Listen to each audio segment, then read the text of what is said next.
60 రోజుల్లో మీతో ఇంగ్లీష్ అద్భుతంగా మాట్లాడిస్తాం. వెంటనే కాల్ చేసి జాయిన్ అవ్వండి. నమస్తే కళ్యాణ్ చక్రవర్తి గారు. నమస్తే కళ్యాణ్ గారు. రామకృష్ణ గారు అని చెప్పి మనకి మెయిల్ చేశారండి. మరి నేను కాల్ చేయమంటారా నన్ను? చేయండి జయ గారు, చేయండి. రామకృష్ణ గారు.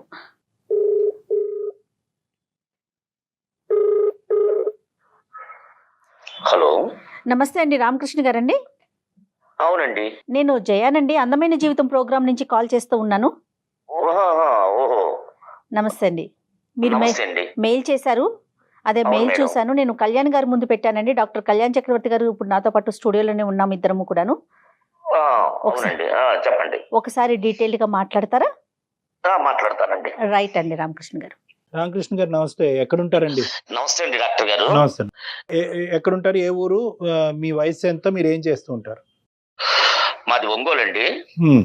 నా వయసు 42 అండి. నాకు మ్యారేజ్ అయ్యి 20 years అవుతుందండి.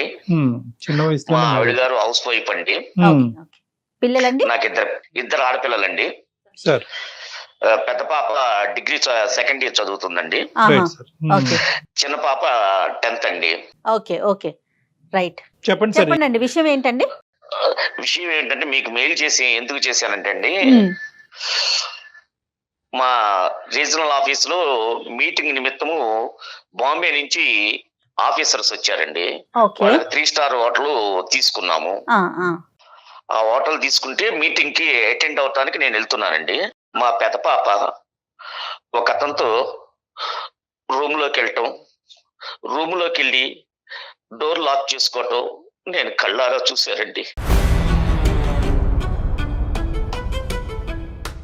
ఆ సన్నివేశం చూసేటప్పటికి నా మనసు ద్రవించిపోయిందండి. నేను తట్టుకోలేకపోయానండి.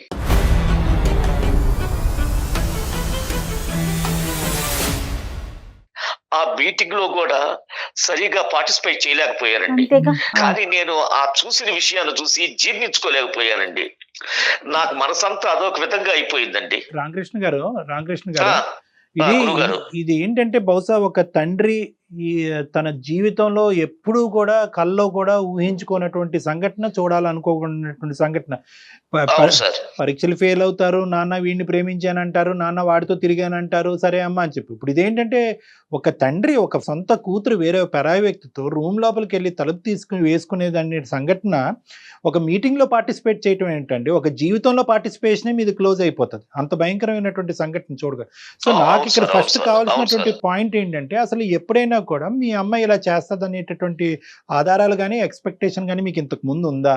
నెంబర్ 1. ఎప్పుడైనా కూడా పాప ఇలా పక్కదో పడుతుందనే డిస్కషన్, ఆర్గ్యుమెంట్ మీకు మీ భార్య మధ్యన ఎప్పుడైనా జరిగిందా? Boy friend?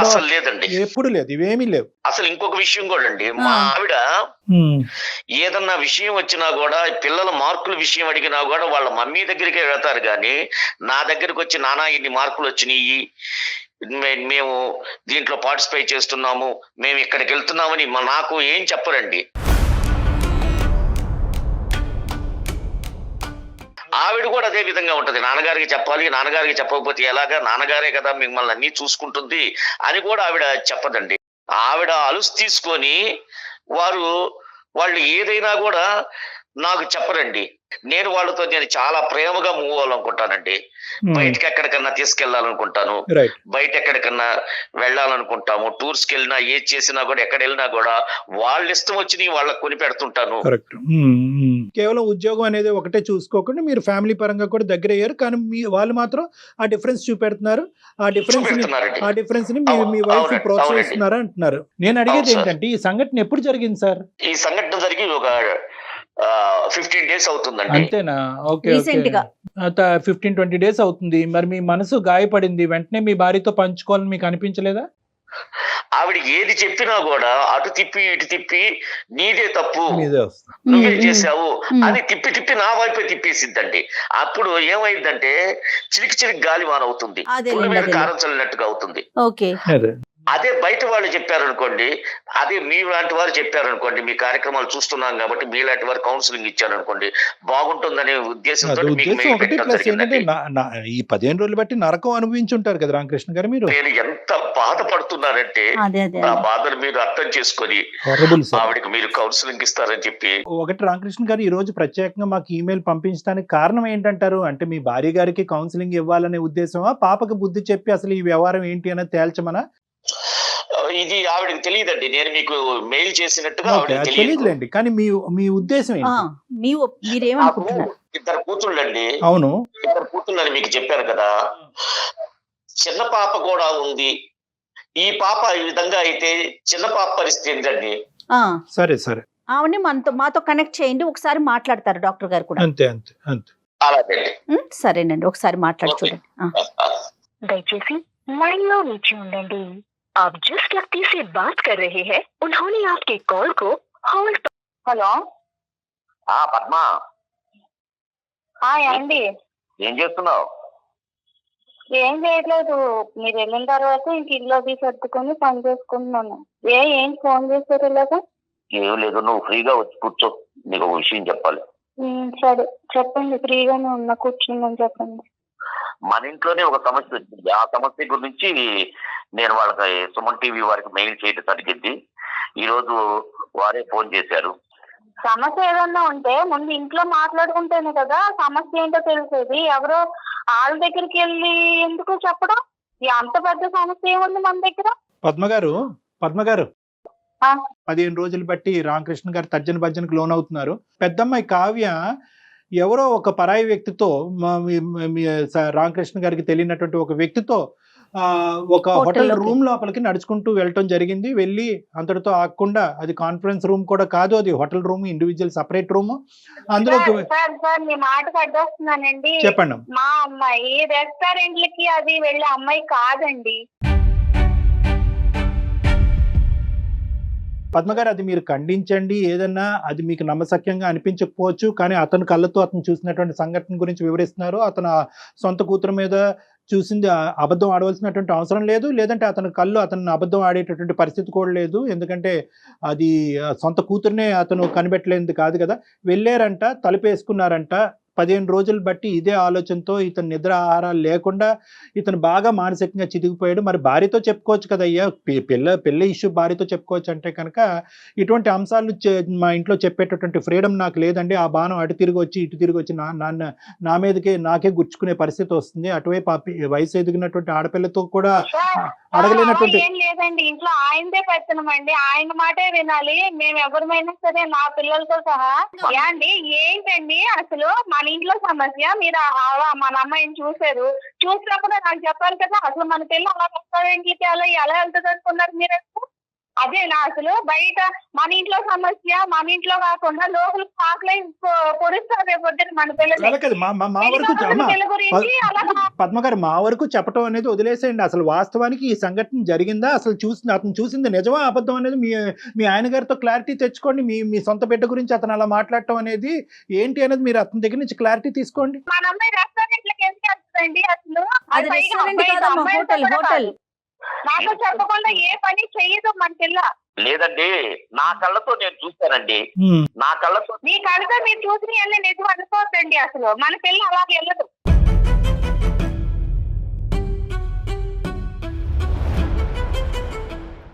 భవ్య వాళ్ళ అన్నయ్య పుట్టినరోజు వెళ్తానని నాతో చెప్పింది. మీకు తెలిసి అయితే ఇన్ఫర్మేషన్ ఉంది. మరి రెస్టారెంట్లకి వెళ్దు, అక్కడికి ఎక్కడికి వెళ్దాను అంటారేంటి ఇందాక? మరి ఇప్పుడు అయ్యో, ఇప్పుడు ఫ్రెండ్స్ రెస్టారెంట్లకి అక్కడికి ఇక్కడికి వెళ్ళదు అంటే పుట్టినరోజు పార్టీ అనేది ఫ్రెండ్స్ తో చేసుకోవడం ఈ రోజుల్లో తప్పు కాదు కదా. కాదండి, ఫస్ట్ మీరు మాట్లాడినప్పుడు మా అమ్మాయి అసలు ఎక్కడికి వెళ్ళదు అన్నారు.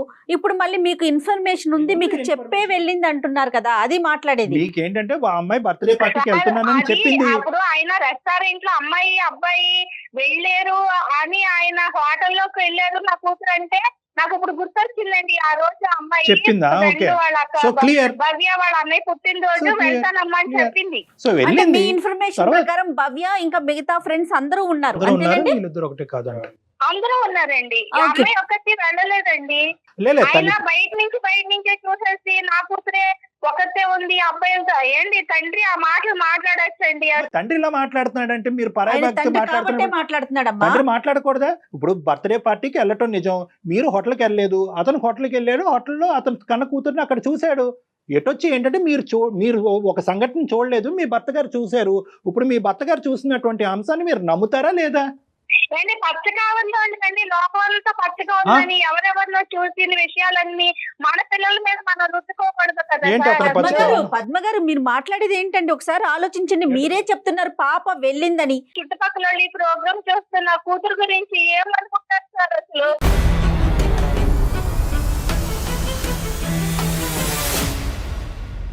అసలు ఈ తప్పులన్నీ చేయటానికి కారణం, ఇవన్నీ జరగటానికి కారణం నువ్వు పిల్లల్ని వెనకేసుకు రావటం, వాళ్ళని ఎక్కడికంటే అక్కడికి పంపించటము, నువ్వు తోడెళ్లకుండా ఉండటం చేయటం వల్లే వాళ్ళు ఈ విధంగా చేయగలిగారు. నేను ఎప్పుడన్నా వచ్చాననుకో, నేను ఎప్పుడన్నా అడిగాననుకో, నువ్వేమంటావు?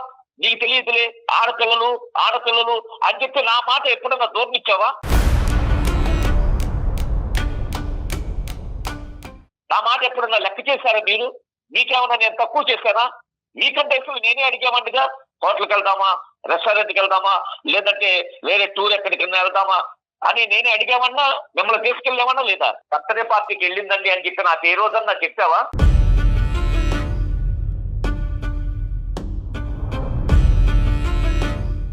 కాలేజీకి వెళ్ళిన అమ్మాయి కాలేజీ నుంచే ఇంటికి రావాలనే మనిషి మీరు. ఒక ఫ్రెండ్, అది కూడా అది భవ్య సమస్య. అన్నయ్య పుట్టినరోజుకి వెళ్తుంది అని అంటే మీరు ఒప్పుకుంటారా? అసలు ఒక ఫ్రెండ్ ఇంటికి వెళ్ళనివ్వరండి, ఒక ఫ్రెండ్స్ తో సినిమా అంటే వెళ్ళనివ్వరు, ఫ్రెండ్స్ తో బయటికి ఎక్కడికన్నా అందరూ వెళ్తా ఉంటారు తోటి పిల్లలు. నా కూతుర్ని మాత్రమే ఇంట్లో పెట్టేయాలి. ఏంటి ఆడపిల్లలు ఇప్పుడు చదువుకునే పిల్లలు సరదాగా తిరుగుతున్నారండి, మన పిల్లలు మాత్రం గూట్లో పెట్టిన పక్షుల్లాగా ఇంట్లో ఉంటే జైల్లో ఉన్నట్టు ఉంటుందండి. ఆడపిల్లలకి తల్లిదండ్రుల్లో కండిషన్లు పెట్టేసి, మొగుడు కండిషన్లు పెట్టేసి నా జీవితం ఎలాగో ఇలాగే తగలడింది. నా పిల్లలైనా నేను పొందని సంతోషాలు నా పిల్లలు పొందాలనుకోవడం తప్ప చెప్పండి మీరు. తండ్రి ఒప్పుకోవడం అనేటటువంటి ఉద్దేశంతో బర్త్డే పార్టీకే కదా అతను చెప్తే కనుక అతను బ్రేక్ లేస్తాడనే ఉద్దేశంతో పిల్లల్ని ఇద్దరిని కూడా కావ్యాన్ని సాగరంపారు మీరు. ఇప్పుడు కావ్య అక్కడితో ఆగిందా? ఫ్రెండ్షిప్ ని ఓవర్ గా అడ్వాంటేజ్ తీసుకుంది. మా అమ్మ ఇక్కడి వరకు పంపించిన మీరమ్మా వినండి. నో ఫోటోలు కూడా నాకు చూపించిందండి. అమ్మా వెయిట్ ఫోన్ లో నాకు చూపించిందండి. No. వాళ్ళు భవ్య వీళ్ళందరూ ఉన్నారండి. ఏది ఆ రూమ్ లో ఉన్నారా? అమ్మాయిలు ఉన్నారు, అబ్బాయిలు మిగతా ఉన్నారు, పిల్లలు అందరూ అందరూ ఉన్నారు. ఉన్నారమ్మా? ఆ హోటల్లో వాళ్ళందరూ ఉన్నారండి, ఉన్నారు. సరే అమ్మ ఒకటి వాళ్ళందరూ ఉన్నారండి. లేకపోతే నేను ఇంత ధైర్యంగా ఎలా చెప్తాను? అవునా, అయ్యో నాకు తెలియకుండా నా కూతురు అలా ఎలా చేసిందని నేను కూడా ఆలోచిస్తాను కదండి. ఇంత వాదిస్తున్నాను అంటే నా అదే. మాటలో నిజం ఉండబట్టే కదా వాదిస్తున్నాను నేను. ఫస్ట్ ఆఫ్ ఆల్ మాకు మోస్ట్ ఇంపార్టెంట్ థింగ్ ఏంటంటే మీ అమ్మాయి సేఫా కాదా అనేటటువంటిది మాకు కావాలి. ఆ ప్రయారిటీ ఇష్యూ వదిలేసి మీ 20 సంవత్సరాల పాటు ఇతను స్వేచ్ఛను ఇవ్వడం ఇది ఇవ్వడం అని చెప్పి మీ ఇద్దరు కథ ఇక్కడ తీసుకురాకండి. దాని గురించి తర్వాత మాట్లాడదాం. ఎవరు ఎక్కువ స్వేచ్ఛను ఇచ్చారు, ఎవరు అసలు స్వేచ్ఛను ఇవ్వలేదు అనేటటువంటిది మీ ఇద్దరి మధ్యన ఉన్న డిఫరెన్స్ ని తర్వాత బ్యాలెన్స్ చేద్దాం. ఈ రోజు 3 పాయింట్స్ మాకు చూసేటటువంటి ప్రేక్షకులకి, ఈజ్ యువర్ గర్ల్ సేఫ్ అనేది మాకు కావాలి. సో బర్త్డే పార్టీకి వెళ్తుందని తెలుసు, అదే హోటల్కి వెళ్తుందని కూడా తెలుసు, ఆ అమ్మాయితో పాటు వేరే వాళ్ళు ఉన్నారు అని తెలుసు. అదే హోటల్ అని తెలీదండి. ఓకే హోటల్ ఓకే చెప్పిందండి ఓకే నాకు. ఓకే ఓకే ఓకే ఓకే వేరే హోటల్ అని తెలుసు. కానీ వాస్తవానికి ఏంటంటే ఇక్కడ అమ్మాయి అబ్బాయి కాకుండా రూమ్ లో వేరే వాళ్ళు కూడా ఉన్నారు. ఆ ఫోటోలు కూడా ఆధారంగా మీ అమ్మాయికి చూసింది అన్నది కూడా మీరు ఈ రోజు మాకు చెప్తున్నారు. మీరు దశల వారి చెప్తున్నారు. సో ఇంతవరకు అయితే మీ అమ్మాయి సేఫే కదా. సో ఒక అబ్బాయితో అయితే ప్రత్యేకంగా వెళ్ళి మీ హస్బెండ్ చూసినటువంటి సన్నివేశాన్ని అయితే కనుక అది నిజం కాదు. ప్రత్యేకంగా ఒక అబ్బాయితో పాటు ఆ రూమ్ లోకి వెళ్ళి తలుపు వేసుకున్నటువంటి సీన్ అయితే ఇక్కడ లేదు, అవునా? లేదండి, లేదు. Okay, so your girl is safe. Ramakrishna గారు మీ అమ్మాయి సేఫ్ అంటండి. మీ అమ్మాయి సేఫ్. అక్కడ ఏంటంటే రూమ్ లోపలికి వెళ్ళినటువంటి మీ ఆడపిల్ల రూమ్ లోపల వేరే వాళ్ళు కూడా ఉన్నారంట, ఈ అమ్మాయి ఒక్కరితే లేదంట. నేను అనుకోవట్లేదండి. ఆయన కన్న పిల్లల మీద, ఆయన పెంపకం మీదే ఆయనకి నమ్మకం లేదండి. ఇంకా పిల్లల మీద ఏం నమ్మకం ఉంటుందండి తండ్రిగా? ఏదైనా కూడా ఇది చాలా చాలా పద్మ గారు మీకు చెప్తున్నాను, ఇది చాలా రిస్కీ ఇష్యూ పద్మ గారు. మీ హస్బెండ్ స్వేచ్ఛను ఇవ్వట్లేదు అంటే కనుక అతని పిల్లలకి స్వేచ్ఛను ఇచ్చేటటువంటి విధానం, మార్గాలు, దానికి సంబంధించినటువంటి కౌన్సిలింగ్ ఏదన్నా ఉంటే కనుక అతనికి విడమర్చి తర్వాత మనం మాట్లాడుకోవచ్చు. కానీ తండ్రి ఆ స్వేచ్ఛ ఇవ్వట్లేదు కాబట్టి కూతురికి తండ్రికి కళ్ళు గప్పి నేను వేరే స్వేచ్ఛను ఇస్తాను, వాళ్ళకి వేరే ప్రపంచాన్ని చూస్తాను అని చెప్పి ఇంట్లో ఉండేటటువంటి మీరు ఇలా పెద్ద పెద్ద నిర్ణయాలు, స్టెప్స్ తీసుకోవటం అనేటటువంటిది చాలా చాలా ప్రమాదకరం. ఇది చాలా డేంజర్. మీ పిల్లల మీద మీకు ఎంత నమ్మకం ఉందో బయట ప్రపంచం అంత చెడిపోయింది అనేటటువంటి అంశాన్ని కూడా మీరు గుర్తు పెట్టుకోవాలి. ఆ అమ్మ నాన్నకు తెలియకుండా ఇక్కడ వరకు పంపించినటువంటి అమ్మ రేపొద్దున నా బాయ్ ఫ్రెండ్తో ఇంకో చాటకి మా అమ్మకి చెప్పకుండా వెళ్ళి తర్వాత మా అమ్మకు వచ్చి చెప్దాం అనేటటువంటి అంశాన్ని రేపొద్దున వాళ్ళు పరిగణలోకి తీసుకోరనేది మీరు ఎలా గ్యారంటీ ఇస్తారు? దేనికైనా కూడా ఒకటి గుర్తు పెట్టుకోండి, అతను స్వేచ్ఛ ఇవ్వడు. ఒప్పుకోకపోయినా మేడం పద్మగారు తప్పు ఒప్పుకోకపోతే కనుక ఓకే, ఐస్ క్రీమ్ కొనివ్వండి తెలియకపోతే, డ్రెస్ కొనివ్వండి తెలియకపోతే, సినిమాకి తీసుకెళ్ళండి తెలియకపోతే, ఏమమ్మా బయట తిరిగేటటువంటి ఒక మగాడు, ఉద్యోగం చేసుకునేటటువంటి ఒక మగాడితో చెప్పకుండా, భర్తతో చెప్పకుండా వయసు వచ్చినటువంటి ఆడపిల్లల్ని వేరే బాయ్ ఫ్రెండ్కి ఇచ్చి బర్త్డే పార్టీకి పంపిస్తావా? అంత అంత అంత పంపించవలసినటువంటి అవసరం ఉందమ్మా? రేపొద్దున ఏదన్నా అనర్థం జరిగితే పద్మగారు మీరు ఇంట్లో కూర్చుని అక్కడ జరిగేటటువంటిది ఊహించుకోవద్దు. బయట సమాజంలో ఎంత ఘోరాతి సంఘటనలు జరుగుతున్నాయి అన్నది మనం చూస్తున్నాం. ఎవడో ఎక్కడ అమ్మాయి కత్తి పెట్టి పొడుస్తున్నాడు, ఎక్కడ పీక కోస్తున్నాడు. మన అందమైన జీవితంలోనే వాడెవడో డ్రింక్ కలిపి ఆ అమ్మాయిని పడుకోపెట్టి వీడియోలు తీసినటువంటి సంఘటనలు కూడా మనం చూసాం. ఇలాంటివన్నీ పరిస్థితులు, భయంకరమైనటువంటి పరిస్థితులు బయట జరుగుతున్నప్పుడు ఈరోజు భర్త తండ్రి స్వేచ్ఛను ఇవ్వడు కాబట్టి ఈరోజు కూతురికి మనం పూర్తిగా స్వేచ్ఛను ఇద్దాం అనేటటువంటి కళ్ళు మూసుకుని ముందుకు పంపిస్తే కనుక తర్వాత ఏదన్నా ఒక చిన్న పొరపాటు, అనర్థం జరిగితే కనుక మీ జీవితాలు ఏమైపోతాయి మీకు తెలుసా? ఆలోచించండి. మీ కాల్ కలపనప్పుడు మేము ఒక పాయింట్ అడిగాం, నువ్వు ఏమైనా స్ట్రిక్ట్ ఫాదరా? మీకు ఇవ్వాల్సినటువంటి ఫ్రీడమ్ మీ ఆడపిల్లలకి ఇవ్వకపోవటం వల్ల వాళ్ళ తల్లితో కనెక్ట్ అయిపోయి నిన్ను చీకట్లో పెడుతున్నారా బాబు? ఒకసారి ఆలోచించుకుంటే అదేం లేదండి, నేను అంత ఇచ్చానండి, ఇది ఇచ్చానండి, అది ఇచ్చానండి, అంత ఇచ్చానండి అని అంటున్నాడు. కానీ ఇప్పుడు మీ మాట విన్న తర్వాత ఇతను మిమ్మల్ని అందరినీ కూడా ఒక బాక్స్లో పెట్టి బయట నుంచి తాళం వేసాడు అనేది మాకు అర్థం అవుతుంది. దానివల్ల ఈ పరిస్థితి వచ్చింది. కానీ ఫస్ట్ ఆఫ్ ఆల్ మీకు ఆ స్వేచ్ఛ ఇవ్వనటువంటి తండ్రి వల్ల మీరు అధికంగా ఒక పాత్ర పోషిస్తూ మీరే అన్ని కంట్రోల్ చేసుకుంటూ అన్నీ బాగానే ఉన్నాయనేటటువంటి ఉద్దేశంతో మీరు అలా బ్లైండ్గా ముందుకెళ్ళటం, ప్రత్యేకంగా వయసు వచ్చినటువంటి ఆడపిల్లల ఇంట్లో ఉన్నప్పుడు ఆ స్టెప్ తీసుకోవటం రిస్కీ అని నేను చెప్తున్నాను మీకు. ఈ లోపు ఏం జరిగిన ఆయనకి ఏం తెలుసండి? నేను పిల్లలు తల్లిగా నేను చక్కబెట్టుకుని వాళ్ళని ఒక దారిలో సర్దిట్టుకుని రావడం తప్పంటారా? తప్పు కాదమ్మా. డాక్టర్ గారు చెప్పింది ఒకసారి అర్థం చేసుకోండి. నేను ఈ అడిషనల్ గా ఎక్సెసివ్ గా ఓవర్ బోల్డ్నెస్ తో నేను రిస్క్ తీసుకుంటున్నాను అనేది ఫస్ట్ మీకు అర్థమైందా? Right. Now coming to the point number 2. ఇప్పుడు ఏంటంటే ఇక్కడ రామకృష్ణ గారు ఏం చేస్తున్నారు అంటే కనుక సింగిల్ హ్యాండెడ్గా అతను ఒకటే అనుకుంటున్నాడు, నేను ఆడపిల్లల్ని అంటే కనుక అతి జాగ్రత్తగా చూసుకోవాలి, చాలా జాగ్రత్తగా చూసుకోవాలి, వాళ్ళు బయట ప్రపంచాన్ని చూపెట్టకూడదు, ఏ అవసరం ఉన్నా కూడా తండ్రిగా నేనే అది తీసుకొచ్చి ఇవ్వాలి కానీ వాళ్ళని బయటకు పంపించకూడదు, స్వేచ్ఛాయుతమైన వాతావరణం వాళ్ళకి ఇవ్వకూడదు అనేది తప్పు. రామకృష్ణ గారు ఆవిడ ఒక మాట ఉంది, అమ్మాయితో కలిసి వెళ్ళింది అని చెప్పండి. అన్నప్పుడు నా మనసు చంపుకొని మీటింగ్ అయిపోయిన తర్వాత రిసెప్షన్ లోకి వెళ్ళి ఎవరెవరు ఉన్నారండి ఆ రూమ్ లో అని నేను నా మనసు చంపుకొని నేను అడిగాను. అడిగితే సార్ వాళ్ళు 1 డే ముందే అతను వచ్చి రూమ్ బుక్ చేసుకున్నాడండి, బుక్ చేసుకుని వాళ్ళిద్దరే ఉన్నారండి, మధ్యాహ్నం వరకు ఉన్నారండి అని చెప్పి అన్నాడు. దానికి నేను తండ్రిగా ఎంత బాధపడతాను ఎవరికి తెలుసండి.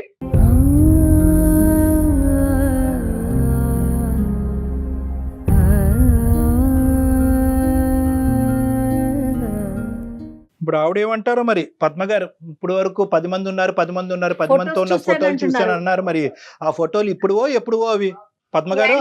చూసే వాళ్ళకండి ఎలా ఉంటదంటే ఒక అతను వచ్చి అలా అడిగితే అవతలోడు నిజం చెప్పాడు, ఈయన చూడకుండా ఎవడో చెప్పిన మాట పట్టుకొని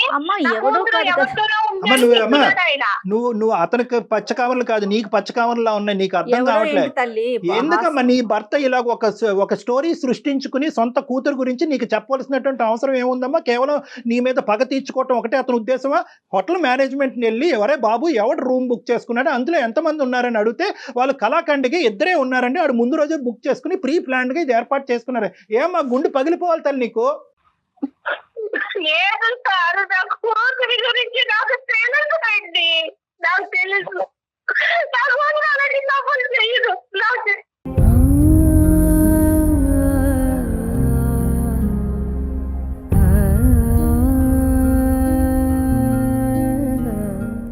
ఈ కథ అంతా కాదు. నిజంగా ఎవరైతే కనుక ఆ మేనేజర్ తో మీరు వెళ్ళి మాట్లాడారో అతనితో details ఒకసారి ఈ చూపించగలరు. మేడం గారిని వెళ్ళి మాట్లాడిపించండి, మీ భార్య గారిని. తీసుకెళ్ళండి. ఎవరెవరు ఆ రోజు ఎంతమంది, ఇది ఎందుకంటే చాలా రిస్క్ ఇష్యూ, దీని గురించి ప్రత్యేకంగా మనం మాట్లాడుకోవాలి. అక్కడ వాళ్ళిద్దరు వాలంటరీగా అడల్ట్స్ కాబట్టి వాళ్ళిద్దరు వాలంటరీగా రూమ్ లోకి వెళ్ళారా, ఇంకా ఏమైనా పెద్ద సంఘటన జరిగిందా, ఆ సంఘటన మీ అమ్మాయి మీతో చెప్పుకోలేకపోతుందా, ఈ అంశం కూడా మనం మాట్లాడుకోవాలి ఈ రోజు. ఇది చాలా ప్రత్యేకమైన ఇంపార్టెంట్ ఇష్యూ ఇది. మీరు చెడ్డ ఫాదర్ కాదు, ఆవిడ చెడ్డ మదరు కాదు, మీరిద్దరు చక్కటి పేరెంట్సే. కానీ ఎటొచ్చి మీ ఇద్దరి మధ్యన ట్రాన్స్పరెన్సీ అండర్స్టాండింగ్ లేదు కాబట్టి ఆ ఆడపిల్లలు వాళ్ళ దారి వాళ్ళు చూసుకుంటున్నారు. కాబట్టి ఇక్కడ ముఖ్యమైనటువంటి అంశం ఏంటంటే అసలు మీ ఆడపిల్ల ఈ రోజు సేఫ్ జోన్ లో ఉందా లేదా అన్నది చూడండి. Yes. ఎవరు ఆ అబ్బాయి, ఎందుకు ఆ రూమ్ ముందుగానే బుక్ చేశాడు, ఎందుకు వీళ్ళిద్దరే ఎందుకు వెళ్ళారు, తర్వాత తల్లి దగ్గరకు వచ్చి అమ్మాయి ఈ ఫోటో ఆ ఫోటో అని చెప్పి తల్లి దగ్గర ఈ అమ్మాయి ఇంకో కొత్త కథ ఎందుకు అల్లుతుంది, ఇవన్నీ విడమర్చవలసినటువంటి ముఖ్యమైనటువంటి అంశం. ఇది మీ ఇద్దరు మంచి పేరెంట్స్ అయినా కూడా మీరు పెంచినటువంటి విధానంలో మాత్రం transparency, understanding, equal share of affection and love లేవు. వెళ్ళి చూడకుండా అయితే నమ్మలేండి ఈ విషయం. చూడమనే చెప్తున్నాం. వెళ్ళి కనుక్కున్న తర్వాత నేను అప్పుడు మాట్లాడతాను. ఒక్కసారి మీరు చూసిన తర్వాత ఒక్కసారి ముందు మీ వైఫ్ అండ్ హస్బెండ్ ఇద్దరు డాక్టర్ గారిని కలవండి. నేను మీకు నెంబర్ షేర్ చేస్తాను. మీకు ఒక నమ్మకం వచ్చిన తర్వాత పద్మ గారు ఏది నిజం ఏది అబద్ధం అన్న తర్వాత ఆ తర్వాత మనకు 2 పాయింట్స్ ఉంటాయి. ఈ అమ్మాయిని మీరు Safe zone లో ఒకప్పుడు ఇదే ఉంచాలి. నిజం అయ్యి ఉంటే కనుక ఈ అమ్మాయిని ఎలా కాపాడుకోవాలి, ఆ అమ్మాయి భవిష్యత్తుని ఇంటి పరువుని ఎలా కాపాడుకోవాలని నెంబర్ 1. నెంబర్ 2 ఏంటంటే మీ ఇద్దరు అన్యోన్యంగా ఉంటూ పిల్లల విషయంలో భార్యాభర్తలుగా మీరు ఏదైనా అవనండి, పిల్లల విషయంలో ఒకే ప్లాట్ఫామ్ మీదకి వచ్చి ముందుకు ఎలా వెళ్ళాలి. ఎందుకంటే రేపొద్దున పెళ్లిళ్ళు ఉంటాయి, ఉద్యోగాలు ఉంటాయి, ముందు కదా ఉంది. బోల్డ్ అని కథలు ఉంటాయి. ఇలా ఈ మాత్రం దానికి ఇలా కొట్టుకు చచ్చిపోతూ ఉంటే మీ ఇద్దరు వాళ్ళ భవిష్యత్తు ఏమైపోద్ది. రైట్ అండి. అలాగే ఉంటాను రామకృష్ణ గారు, పద్మ గారు. ఓకేనమ్మా, థ్యాంక్ యూ, నమస్తే. మీరు స్పందించినందుకు సుమన్ టీవీ వారికి మీకు ధన్యవాదాలు. ధన్యవాదాలు. నమస్తే అండి. నమస్తే. Thank you.